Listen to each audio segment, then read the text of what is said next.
All right, so today's assignment is focused on the distributive property. And remember in class we talked about the distributive property, or the word distribute, meaning to give something out to everyone in the group. All right, well in math we're going to do the same thing. So if we look at number 1 for our example here, we want to give 4 out to everyone in our group of 9 and 3. So when we are talking about the distributive property, we are going to multiply. So we're going to do 4 times 9 and then 4 times 3. So 4 times 9 plus 4 times 3. So we have 4 times 9, which is 36, plus 4 times 3, which is 12. All right, so now we are going to add those two together. So 36 plus 12. And 2 plus 6 is 8. 1 plus 3 is 4. We get 48 as our solution. All right. Okay, let's look at another one. Let's go down here to the algebra. All right, same thing applies, but now we're dealing with some algebra. So we are going to distribute 3 to the quantity x plus 5. All right, so we are going to do 3 times x and 3 times 5. Well, 3 times x, we don't know what x is. So we are going to write 3x, or 3 times x. Then we're going to do 3 times 5, which is 15. And we have this plus sign, so we're going to make it an addition problem. That's it. We're done. That is our solution.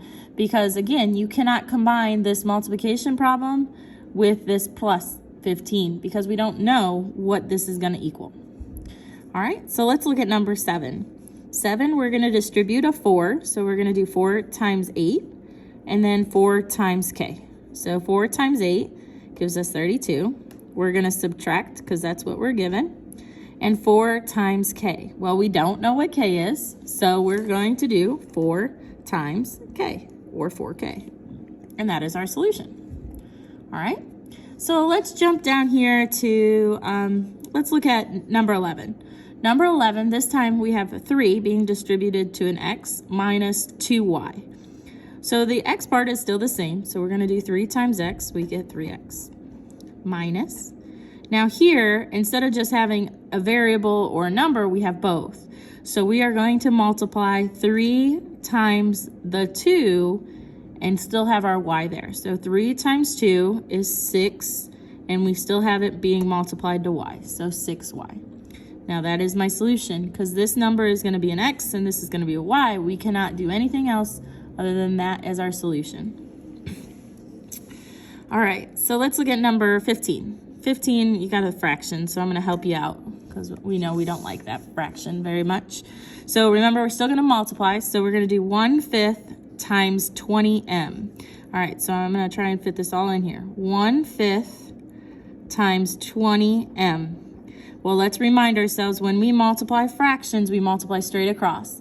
So our 20 is over 1. So 1 times 20 is 20m.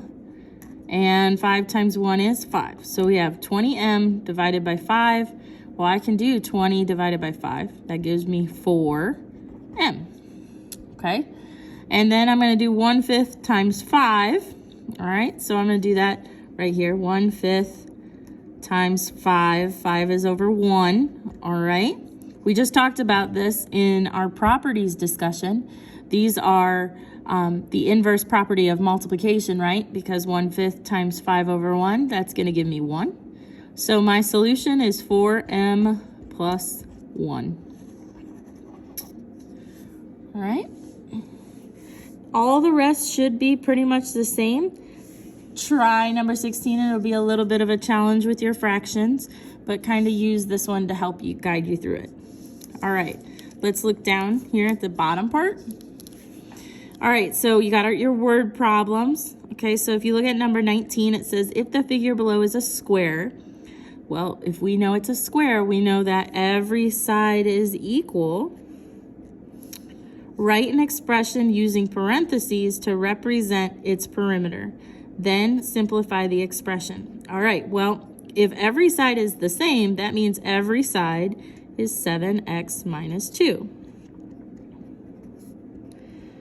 All right, well, how many of those do I have? 4.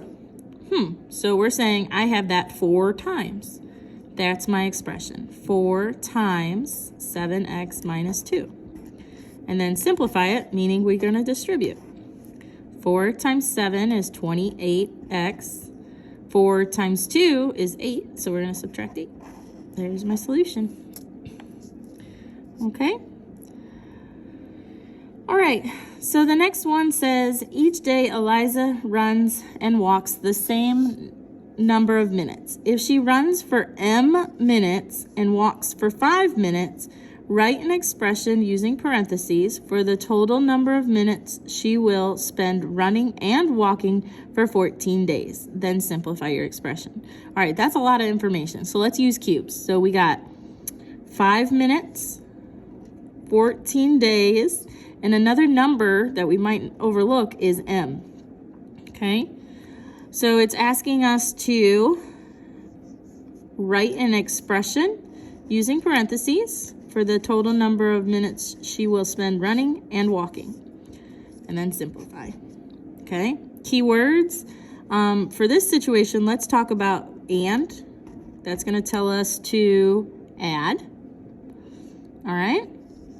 And that's about it, okay? So we're saying she runs and walks. Well, there you go. 5 plus m.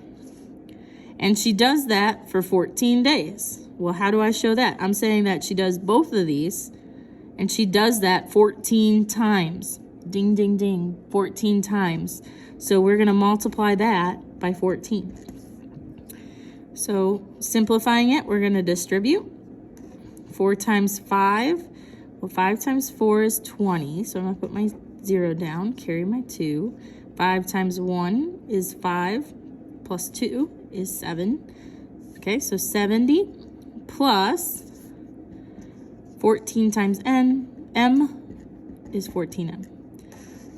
So she walks for 70 minutes, and she's going to run 14 times m minutes.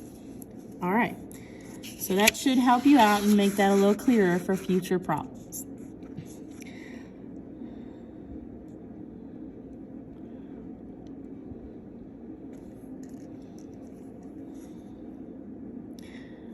And I just realized the bottom part is not part of what we've covered yet, so we're not going to talk about that. You do not have to do the bottom part.